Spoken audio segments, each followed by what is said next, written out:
All right, monthly view of Apple. We have been holding in this same chop box for a while now. We really need over 237 if we're going to see more upside.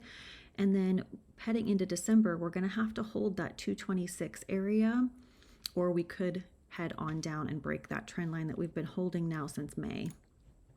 Looking at the weekly chart, you can see how long we have just stayed right here in this range. We held 226 for quite a while, and then in September we pushed higher and we've held 220 as our support level. So what we're looking for now is, are we going to continue on up and then start holding 228 as our new support level and get that push even higher? 237 is definitely the area we need to get a nice break out of. 233 has been really consistent and held very strong. So this range is pretty tight. We have definitely been bouncing from that 220 to 237 area. You can treat that as support and resistance, but for a longer play, we need to break outside of this range. Looking at the daily chart, I'm looking at a couple different things.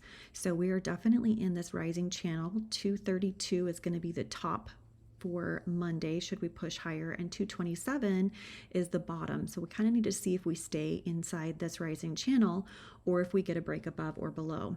Looking left, this is looking like a left shoulder and a head. So we could potentially be making a right shoulder for more downside.